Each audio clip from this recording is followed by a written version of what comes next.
Hello students, ये आपका part third video है और पार्ट थर्ड वीडियो में हम लोग चैप्टर पढ़ रहे हैं रिलेशन। और आज हम लोग रिलेशन की बात करेंगे ऑन अ सेट में, यानी कि आज का हमारा टॉपिक है relation on a set. Relation on a set. तो चलिए इसको शुरू करते हैं। मैं यहां पर सपोज कर लेता हूं, लिख लेता हूं, let A be a non empty set.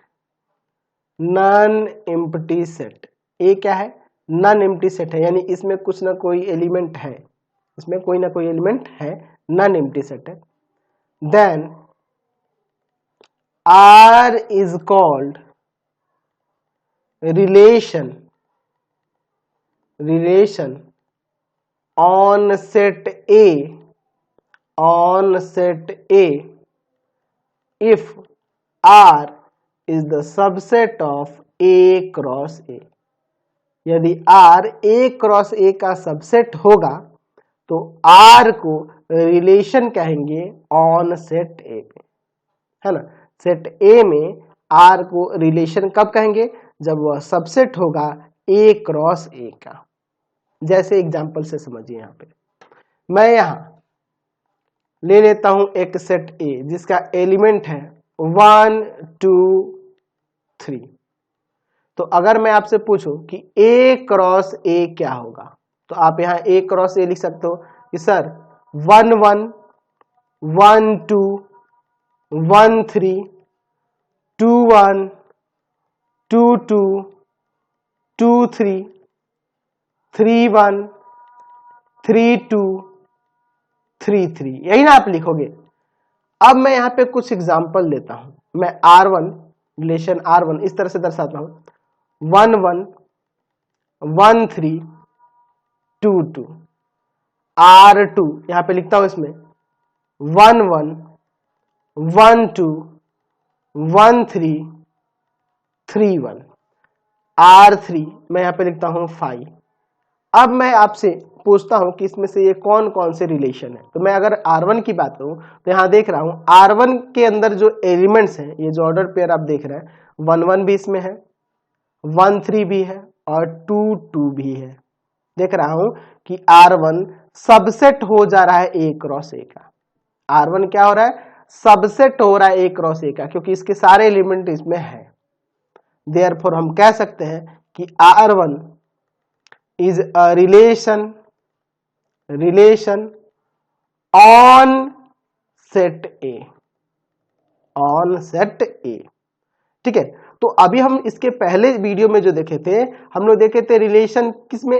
एक सेट से दूसरे सेट में। ठीक है, हम लोग पढ़े थे ना relation from a set A to a set B. यहां पे हम लोग पढ़े रिलेशन ऑन अ सेट, दोनों में बहुत फर्क है, ये आप ध्यान रखना। अगर मैं यहां R2 की बात करूं तो R2 में भी हम लोग देख रहे हैं ये 1 1 इसमें है, 1 2 भी है, 1 3 भी है, 3 1 भी है। तो यहाँ R2 भी देख रहा हूं कि सबसेट है A क्रॉस A का, तो R2 भी क्या होगा? रिलेशन होगा ऑन अ सेट A में। ठीक है।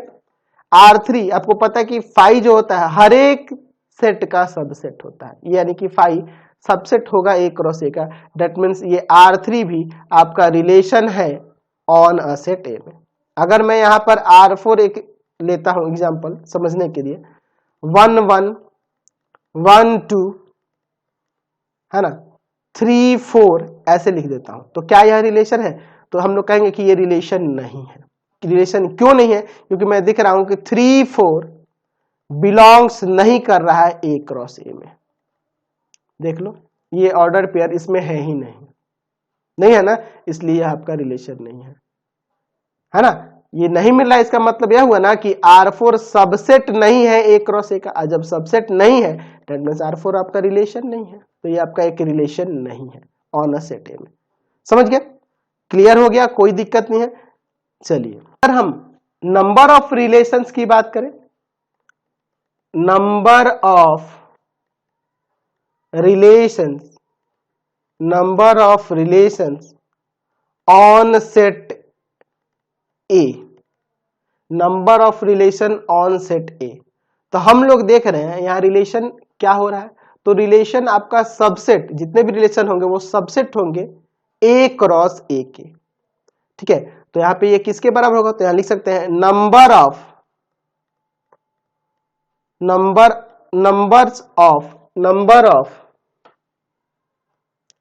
सबसेट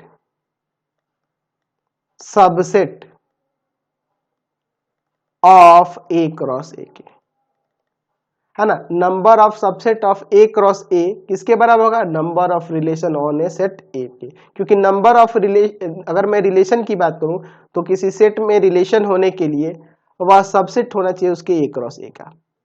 तो जितने भी सबसेट होंगे वो आपके रिलेशंस कहलाएंगे, ए क्रॉस ए के जितने भी सबसेट होंगे, तो जितने सबसेट होंगे वही ना आपके रिलेशन कहलाएंगे, यानी एक दूसरे के इक्वल होंगे।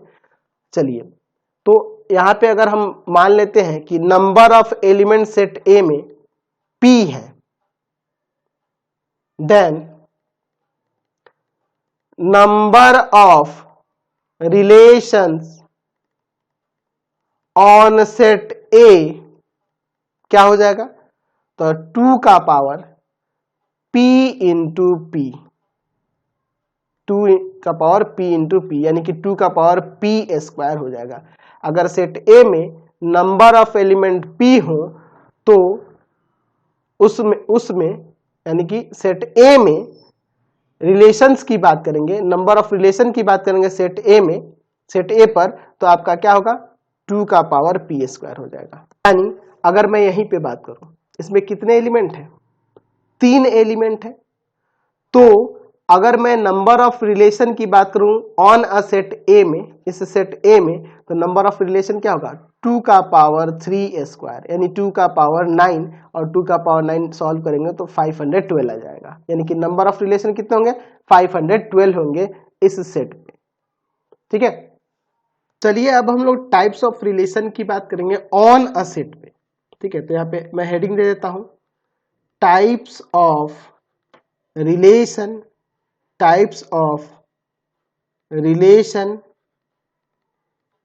On a set, types of relation on a set. चलिए पहला टाइप देखते हैं। देखिए ये अलग टाइप है, मैंने इसके पहले आपको बताया था टाइप्स ऑफ रिलेशन पिछले वीडियो में, ऑन अ सेट ए नहीं, from a set A to another set B. और यहां पे हम लोग देख रहे हैं types of relation on a set A, दोनों में बहुत फर्क है। ठीक है, चलिए तो पहला देखते हैं, इसमें भी आ जाएगा एम्प्टी और वॉइड और नल रिलेशन। तो चलिए देखते हैं क्या होता है एम्प्टी रिलेशन, वॉइड रिलेशन या फिर नल रिलेशन। तो हम लोग लिख सकते हैं कि A relation R is called void relation on a set A if R equal to क्या हो, फाई हो, और फाई सबसेट किसका हो, A क्रॉस A का। समझे, उस रिलेशन में कोई भी, है ना, एलिमेंट नहीं हो, कोई भी ऑर्डर पेयर ना हो, तब उसे क्या कहेंगे, वॉइड रिलेशन या एम्प्टी रिलेशन कहेंगे ऑन अ सेट ए में, जहां ये फाई जो हो सबसेट हो ए क्रॉस ए का। ठीक है, तब उसे रिलेशन आर में वॉइड रिलेशन या एम्प्टी रिलेशन कहते हैं। ठीक है, सॉरी, रिलेशन आर को सेट ए में एम्प्टी रिलेशन और वॉइड रिलेशन कहेंगे। चलिए अब इसको एग्जाम्पल से समझते हैं यहां पर। ठीक है, मैं यहां पर एक सेट ए ले लेता हूं, लिख देता हूं लेट ए इक्वल टू में हमारे पास दिया हुआ है 4 5 6। ठीक है, मैं यहां रिलेशन आर इस तरह से दिखाता हूं, उसके element X Y order pair में है, जिसमें एक्स और वाई किससे बिलोंग करेंगे, इस सेट ए से। एक्स और वाई किससे बिलोंग करेंगे, सेट ए से। एंड एक्स और वाई का जो डिफरेंस है ना वो 8 है, एक्स और वाई का डिफरेंस क्या है, 8 है। अब देखिए यहाँ पे हम लोग चेक करते हैं कि ये कैसा रिलेशन है, वॉइड रिलेशन है कि नहीं। चलिए, तो मैं पहले ए क्रॉस ए निकाल लेता हूँ ताकि आप उनको आसान लगेगा, उससे ए क्रॉस ए निकालने की बात करूंगा तो इससे आपका ए क्रॉस ए निकल जाएगा। 4 4 4 5 4 6 5 4 5 5 5 6 6 4 6 5 6 6। यही सब ना ऑर्डर पेयर होंगे इसमें। चलिए आप इन सभी ऑर्डर पेयर के लिए चेक करिएगा तो आप देख लो 4 4 का डिफरेंस 0 होगा जो कि 8 के इक्वल नहीं है। 4 5 का डिफरेंस -1 होगा वो भी 8 के इक्वल नहीं है। देख रहे हैं ना इक्वल टू 8 कह रहा है तो ये नहीं हो रहा है। 4 6 का डिफरेंस -2 आएगा ये भी 8 के इक्वल नहीं है। 5 4 का डिफरेंस 1 आएगा ये भी 8 के इक्वल नहीं है। 5 5 का डिफरेंस 0 आएगा 5 5 का डिफरेंस 0 आएगा वो भी आपके 8 के इक्वल नहीं है। 5 6 का डिफरेंस -1 आएगा वो भी आपके 8 के इक्वल नहीं है। 6 4 का डिफरेंस 2 आएगा ये भी आपके 8 के इक्वल नहीं है। 6 5 का डिफरेंस 1 आएगा ये भी आपके 8 के इक्वल नहीं है। 6 6 का डिफरेंस 0 आएगा ये भी आपके 8 के इक्वल नहीं है। तो हम लोग देख रहे हैं कि यहाँ कोई भी ऐसा ऑर्डर पेयर नहीं है जो इस चीज को सेटिस्फाई कर सके।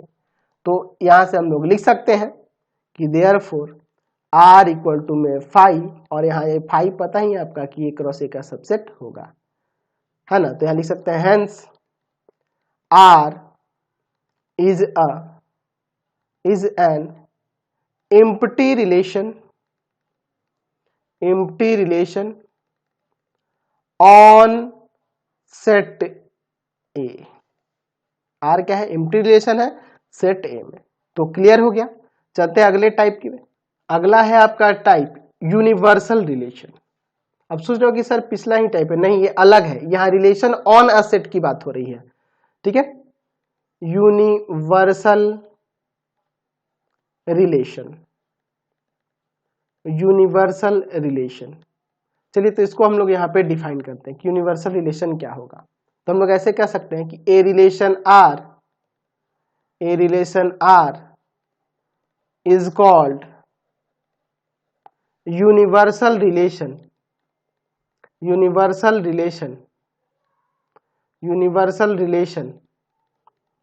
on set A if R equal हो A क्रॉस ए के। अगर R A क्रॉस ए के इक्वल हो तो उसे हम लोग क्या कहेंगे? यूनिवर्सल रिलेशन कहेंगे सेट ए में।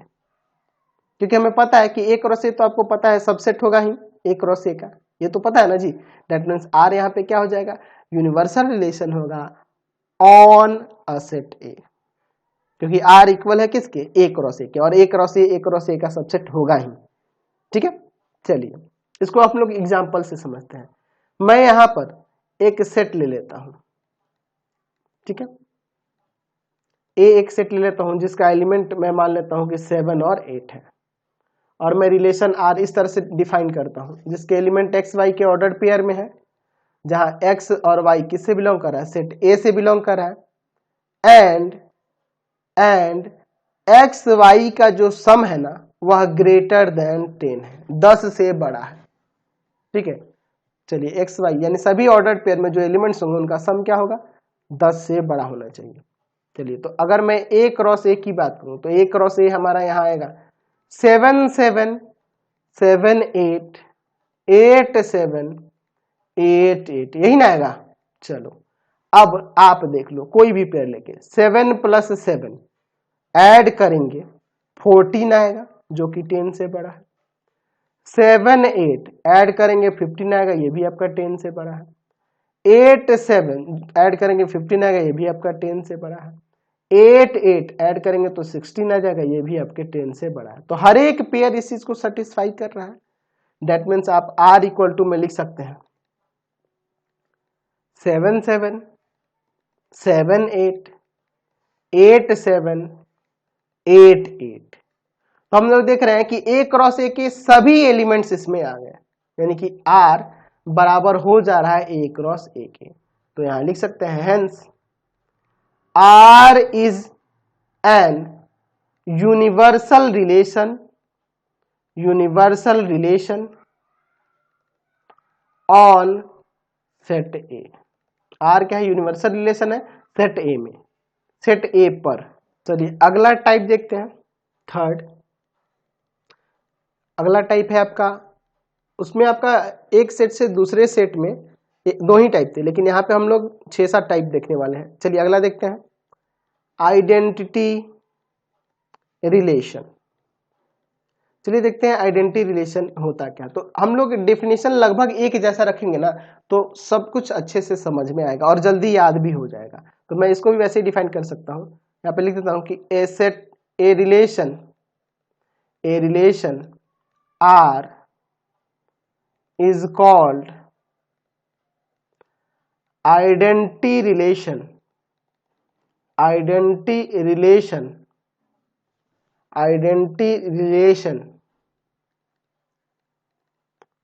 on set A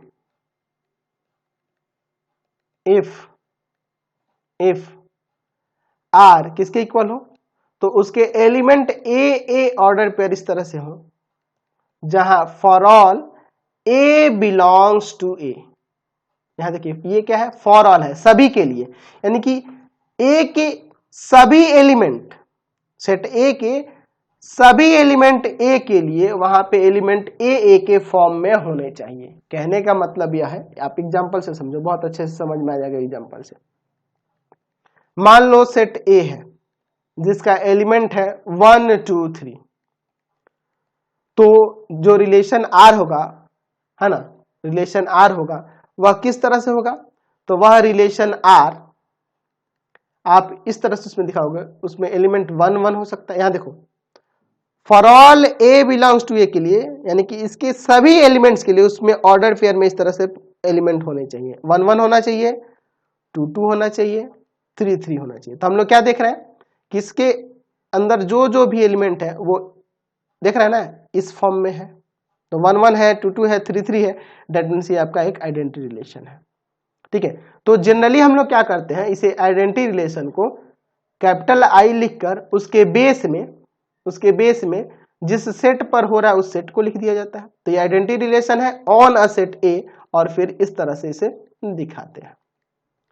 ठीक है, हम लोग इस तरह भी इसको दिखा सकते हैं। ठीक है, जनरली हम लोग देखेंगे कि आइडेंटिटी रिलेशन को आई से डिनोट करेगा और बेस में उस सेट को लिखा जाता है जिस सेट पर वह आइडेंटिटी रिलेशन हो रहा है। ठीक है, अगर मान लो सेट बी में एलिमेंट है आपके 1 2 3 4, तो जो आइडेंटिटी रिलेशन होगा सेट बी में, उसमें क्या होना चाहिए, 1 1 होना चाहिए, 2 2 होना चाहिए, 3 3 होना चाहिए और 4 4 होना चाहिए। ये सभी के सभी पेयर होने चाहिए, तभी वह आइडेंटिटी रिलेशन होगा। क्लियर हो गया आइडेंटिटी रिलेशन, समझ गए। इसमें आपको सिर्फ यही पेयर होने चाहिए, इसके अलावा कुछ नहीं होना चाहिए। अगर 1 2 3 4 इसमें एलिमेंट है, तो उसमें जो आइडेंटिटी रिलेशन होगा उसमें 1 1 ही होगा, 2 2 होगा, 3 3 होगा, 4 4 होगा, और इसमें कोई एक्स्ट्रा एलिमेंट नहीं आएगा। चलिए अब अगले टाइप की बात करते हैं।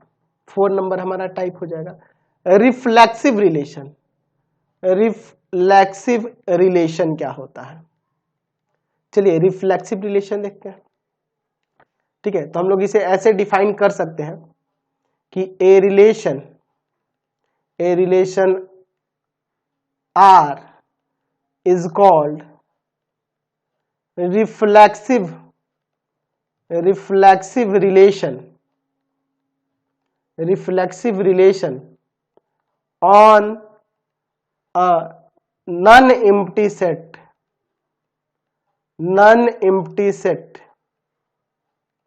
A if all A belongs to A, if all A belongs to A belongs to R, यानी कि सेट ए के अंदर जितने भी एलिमेंट होंगे वो सभी एलिमेंट इस तरह पेयर के फॉर्म में, ए के पेयर के फॉर्म में उस रिलेशन आर में मौजूद होने चाहिए। चलिए अब इसको एग्जांपल समझिए, नहीं तो आप सोचोगे कि सर आइडेंटिटी और रिफ्लेक्सिव तो एक ही जैसा है, दोनों में फर्क है। अभी आपको क्लियर हो जाएगा। अगर मैं सेट ए ले लूं जिसका एलिमेंट है 1 2 3, और मैं यहां पे कुछ रिलेशन लिखता हूं। R1 मैं ले लेता हूं 1 1 2 2 3 3। दूसरा R2 ले लेता हूं 1 1 2 2 3 3 1 2 2 3। मैं एक R3 ले लेता हूं 1 1 2 2 1 2 2 3 3 1। अब मैं यहां पे रिफ्लेक्सिव के लिए बात करता हूं। यहां देखिए, यहां R1 में 1 1 है, 2 2 है, 3 3 है। तो हम लोग यहां ऊपर देख रहे हैं कि रिफ्लेक्सिव होने के लिए सेट ए के जितने भी एलिमेंट होंगे उन सबके लिए, all A belongs to A के लिए, उसमें उस रिलेशन R में ए के फॉर्म में वो बिलोंग करना चाहिए। तो देखो यहाँ पे 1 2 3 है, तो इसमें 1 1 है, 2 2 है, 3 3 है। डेट मीन्स यह रिलेशन आपका रिफ्लेक्सिव हो जाएगा। अब कहोगे कि सर ये तो आइडेंटिटी भी है। हाँ बिल्कुल ये आइडेंटिटी भी है, तो दोनों में फर्क क्या है अभी यहां से क्लियर हो जाएगा। देखो यहां ए के पेयर में, यहां ए क्या होगा, सेट ए के एलिमेंट है, उस रिलेशन R में मौजूद होने चाहिए। यानी कि देखो आप R2 में देख रहे हो 1 1 है, 2 2 है, 3 3 है, लेकिन अगर कोई एक्स्ट्रा भी एलिमेंट है तो उससे कोई मतलब नहीं है, लेकिन बस ये चीज कंडीशन लागू होना चाहिए। तो यह आपका रिफ्लेक्सिव हो जाएगा लेकिन आइडेंटिटी नहीं होगा। अब कहोगे कि सर कैसे, तो आइडेंटिटी में सिर्फ यहां 1 1 2 2 3 3 रहता तब ये आइडेंटिटी होता, लेकिन रिफ्लेक्सिव में ये तो होना ही चाहिए। और अगर इसके अलावा कुछ और भी एलिमेंट होते हैं, अगर और भी कोई एलिमेंट होते हैं ए क्रॉस ए के, तो उससे कोई फर्क नहीं पड़ता है। ठीक है, बस हमें इसमें ये देखना है। तो ये रिफ्लेक्सिव है लेकिन आइडेंटिटी नहीं है, और ये पहला वाला रिफ्लेक्सिव भी है और आइडेंटिटी भी है। तीसरा नंबर देखिए, 1 1 है, 2 2 है, 3 3 नहीं बिलोंग कर रहा है। R3 में 3 3 नहीं है, इसलिए ना तो ये रिफ्लेक्सिव है और आइडेंटिटी तो होगा ही नहीं। तो आइडेंटिटी ना होने के लिए इसमें दो रीजन है। एक तो भैया 3 3 नहीं है, और दूसरा ये एक्स्ट्रा में एलिमेंट्स है। ठीक है, तो एक्स्ट्रा में एलिमेंट भी नहीं होने चाहिए थे और इसमें 3 3 भी होना चाहिए था, तब वो आइडेंटिटी होता। तो अब दोनों में आपको क्लियर हो गया होगा कि रिफ्लेक्सिव और आइडेंटिटी अलग अलग है ना। रिफ्लेक्सिव में देखना होता है कि अगर A बिलोंग्स कर रहा है सेट A में, तो वो A के फॉर्म में उस रिलेशन R में वो एलिमेंट होना चाहिए। लेकिन हमने आइडेंटिटी में देखा था कि सिर्फ वही वाले पेयर होने चाहिए जो उस सेट में बिलोंग करे। देखे थे ना, सिर्फ वही वाले पेयर होने चाहिए थे A के फॉर्म, है ना जी। क्लियर है, कोई दिक्कत नहीं है, कंफर्म हो गए रिफ्लेक्सिव क्या है और आइडेंटिटी क्या है। आगे बढ़ा जाए, चलिए अगला है आपका 5 नंबर ना, सिमेट्रिक रिलेशन। सिमेट्रिक रिलेशन क्या होता है इसे देख लेते हैं। लिख सकते हैं कि A relation R is called symmetric relation, या सिमेट्रिक, सिर्फ सिमेट्रिक भी लिख सकते हैं या सिमेट्रिक रिलेशन भी लिख सकते हैं। Symmetric relation on set A if AB belongs to R implies by BA belongs to R। अगर A B order pair relation R में हो तो बी ए वाला ऑर्डर पेयर भी रिलेशन R में होना चाहिए। फॉर ऑल ये ए बी किससे बिलोंग करेंगे, तो सेट ए से बिलोंग करेंगे। ठीक है, चलिए अब इसको मैं एग्जांपल से आपको बहुत ही अच्छे तरीके से समझाता हूं। मान लो आपके पास सेट ए है जिसका एलिमेंट है 1 2 3। ठीक है, मैं यहां पे कुछ रिलेशंस लिखता हूं। R1 1 1 2 2 3 3, R2 1 2 2 1, R3 1 1 2 2 3 3 1 3 3 1। एक और R4 ले लेता हूं, 1 1 2 1 3 2। ठीक है, अब देखिए यहां पे हम लोग बात करने वाले हैं सिमेट्रिक के लिए। तो यहां पे अगर ए बी आर में बिलोंग कर रहा हो, तो रिलेशन आर में बिलोंग कर रहा है, तो बी ए बी बिलोंग करना चाहिए। तो देखो इसमें 1 1 है, तो अगर आप इसको प्लेस को बदलो, है ना, फर्स्ट कंपोनेंट को सेकंड कंपोनेंट की जगह पे और सेकंड कंपोनेंट को फर्स्ट कंपोनेंट की जगह, तो कोई फर्क आएगा? नहीं फर्क आएगा, 1 1 ही आएगा आपका। ठीक है, 2 2 को भी इंटरचेंज करेंगे तो 2 2 ही आएगा, 3 3 को इंटरचेंज करेंगे तो 3 3 ही आएगा। तो यहाँ 1 1 को पलटेंगे तो 1 1 ही आएगा, 2 2 को पलटेंगे तो 2 2 ही आएगा, 3 3 को पलटेंगे तो 3 3 ही आएगा। दैट मीन्स ये सिमेट्रिक है। अच्छा, अभी हमने देखा था यह आइडेंटिटी भी हो रहा है, क्योंकि यहाँ 1 1 2 2 3 3 है और इस सेट में भी वही एलिमेंट है। आइडेंटिटी भी है और रिफ्लेक्सिव भी है, और रिफ्लेक्सिव भी है। तो हमें यहां से ये पता चला कि जो आपका आइडेंटिटी रिलेशन होता है वह रिफ्लेक्सिव भी होता है, सिमेट्रिक भी होता है। अच्छा, क्या रिफ्लेक्सिव रिलेशन आइडेंटिटी रिलेशन हो रहा था? नहीं, ये संभव नहीं है। हर एक रिफ्लेक्सिव रिलेशन जरूरी नहीं है कि आइडेंटिटी रिलेशन हो जाए, लेकिन हर एक आइडेंटिटी रिलेशन रिफ्लेक्सिव भी होगा, सिमेट्रिक भी होगा। यहां पे चलिए इस देखते हैं, 1 2 है तो इसको पलटिएगा तो 2 1 आएगा। यहाँ 1 2 है और 2 1 भी है, ए भी बिलोंग्स कर रहा है आर में, तो बी ए भी होना चाहिए, तो दोनों चीज हो रहा है। दैट मीन्स यह आपका सिमेट्रिक है, यह आपका सिमेट्रिक रिलेशन है। अगर मैं रिफ्लेक्सिव की बात करूं तो ये रिफ्लेक्सिव नहीं है, क्योंकि यहाँ 1 1 2 2 3 3 कोई भी नहीं है। अच्छा, आइडेंटिटी की बात करते हैं, आइडेंटिटी तो होगा ही नहीं। चलिए यहाँ पे देखिए 1 1 है, पलटेंगे तो 1 1 ही आएगा, 2 2 है पलटेंगे 2 2 ही आएगा, 3 3 है पलटेंगे 3 3 आएगा, 1 3 है पलटेंगे 3 1 आ जाएगा। तो ये आपका सिमेट्रिक हो जाएगा। अच्छा, रिफ्लेक्सिव की बात करें तो ये रिफ्लेक्सिव भी है, क्योंकि 1 1 2 2 3 3 यहाँ मौजूद है। आइडेंटिटी की बात करें तो आइडेंटिटी नहीं है, इसलिए नहीं है क्योंकि इसमें एक्स्ट्रा एलिमेंट आ जा रहे हैं। चलिए R4 की बात करते हैं, तो यहाँ 2 1 है लेकिन 1 2 नहीं दिख रहा है इसमें। दैट मीन्स ये सिमेट्रिक नहीं है। रिफ्लेक्सिव तो होगा ही नहीं, आइडेंटिटी भी नहीं होगा। समझ गए? चलिए अगले रिलेशन की बात करते हैं। मैं सोच रहा था कि अगले रिलेशन की बात हम लोग नेक्स्ट वीडियो में करेंगे, ठीक है, क्योंकि टाइम ओवर होते जा रहा है। चलिए तो इसको यहीं पे एंड कर देते हैं।